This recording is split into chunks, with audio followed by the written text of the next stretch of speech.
Attention, attention! This is an important announcement. There has been an extremely big epidemic of 4 illnesses. These include strep throat, caused by a bacteria; influenza, commonly known as the flu, caused by a virus; yeast infection, also known as candida, caused by a fungus; and giardia, caused by a protist. Today I'm going to tell you a little bit about each of these illnesses and how to prevent them. Let's start with strep throat. The symptoms of strep are sore throat, swollen tonsils, tonsils becoming red and bumpy with white spots. Just in case you can't picture that, there's an image.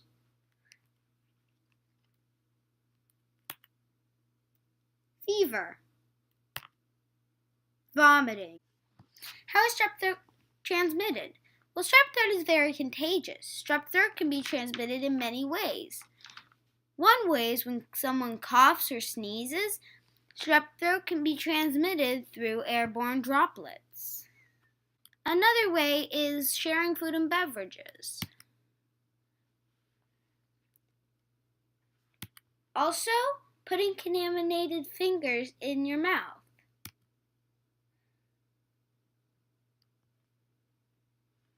All of those can be factors of how you could come down with strep throat. How is strep throat treated? Well, you can use antibiotics such as penicillin and amoxicillin. Here's an image of amoxicillin.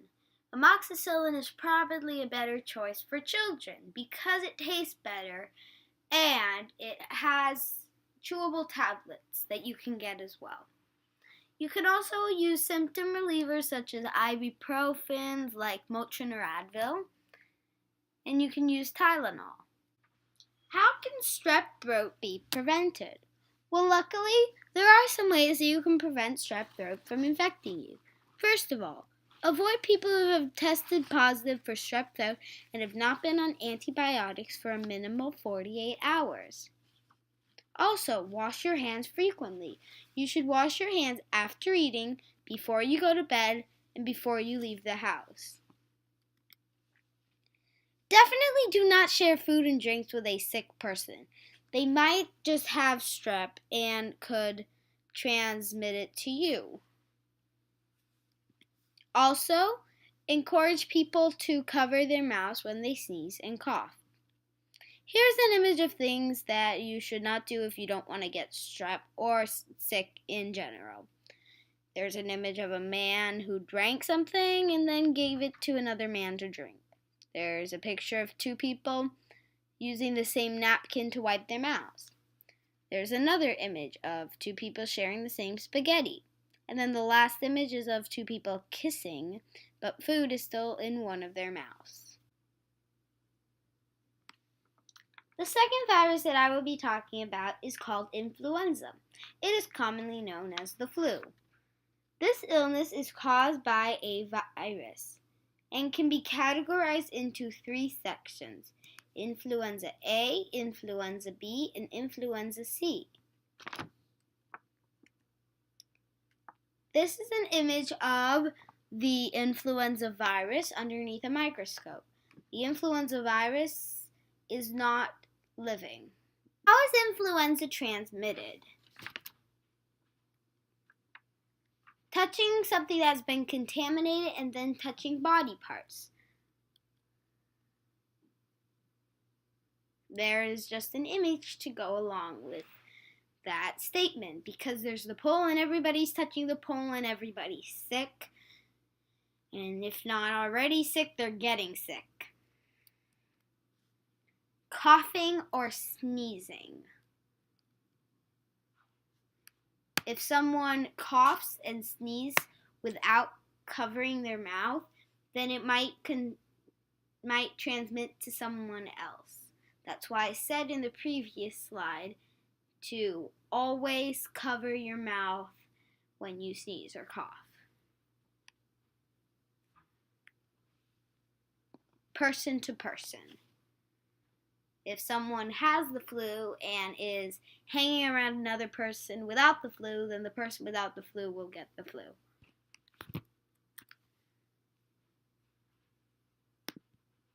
How is influenza treated? Antiviral drugs can help treat influenza. Different from antibiotics, which help fight against bacterial infections like strep throat, antiviral drugs fight against viruses in your body, such as influenza. You can also treat influenza by getting lots of rest and eating well. Ibuprofen, such as Motrin, can help to relieve headaches and fevers.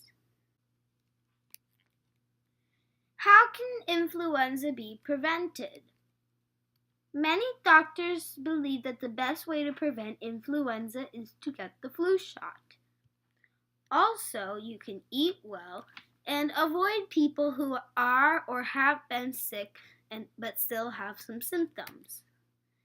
Also, keep your hands out of your nose, mouth, and eyes when you're around people who are sick. Yeast infections.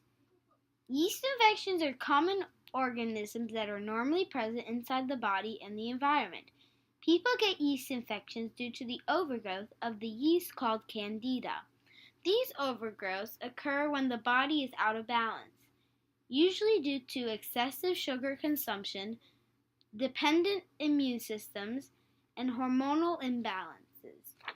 You can get yeast infections on your skin, nails, toenails, and you can also get them in your internal organs, such as your intestines and your vagina. Here's an image of what the yeast infection usually looks like.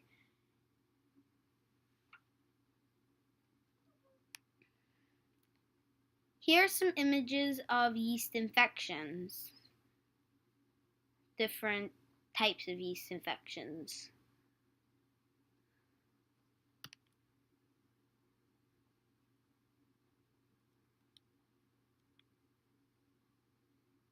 Yes, yeast infections can affect both men and women. Because some people think it's only women because of vaginal yeast infections, but no, it's men too. How are yeast infections transmitted? Yeast infections are not transmitted. As I said before, they are common organisms that are normally present inside the body and the environment. And the way you get yeast infections are from eating excessive sugar, dependent immune systems, and hormonal imbalances. How is a yeast infection treated? You can treat yeast infections with antifungal medications. You can get a prescription for these at your local drugstore. You know, Walgreens, CVS pharmacies, I Am Sick and I Need Drugs, and all those other pharmacies around the world. Here's a diagram of different antifungal drugs. Give you a second to read through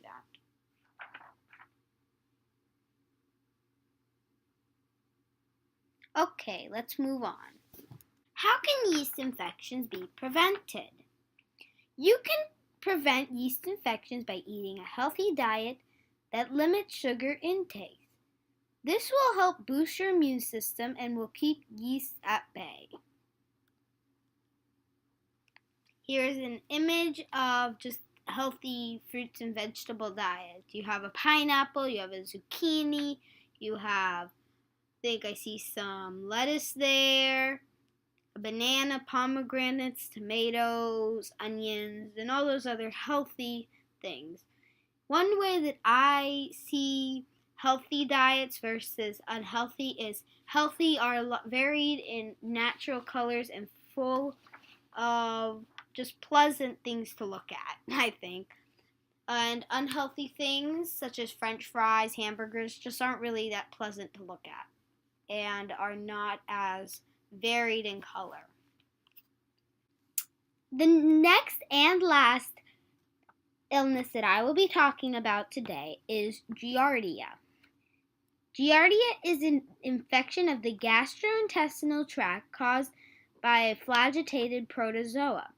The main symptoms are abdominal pain and or discomfort and diarrhea.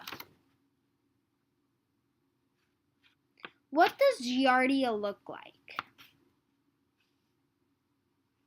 Here are some graphics of Giardia. And here are some images of under the microscope. But please, don't be fooled by these cute little critters. They can cause great damage. How is Giardia transmitted?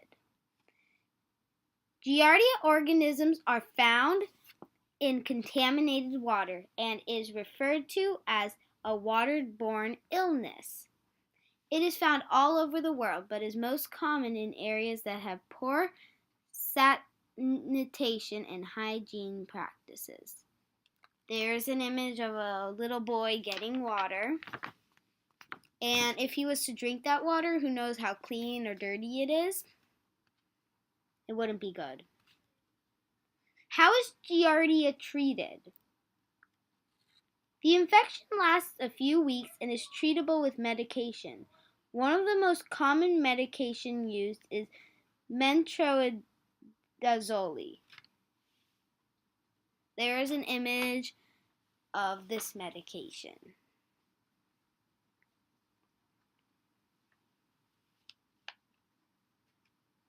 How can Giardia be prevented? The best safeguard against Giardia prevention is to drink clean water. Here's an image of a clean water. I know how it might be easy for you because you might have a filter, but if you go on vacation and you see a lake and you decide you want to get a sip of water, I wouldn't, because there could be Giardia in it. But don't worry. If you come down with Giardia, you can always have a little plush Giardia to help you along.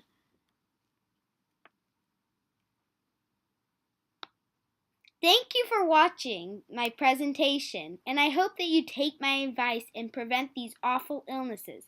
As I always say, it's better to be safe than sorry. The end.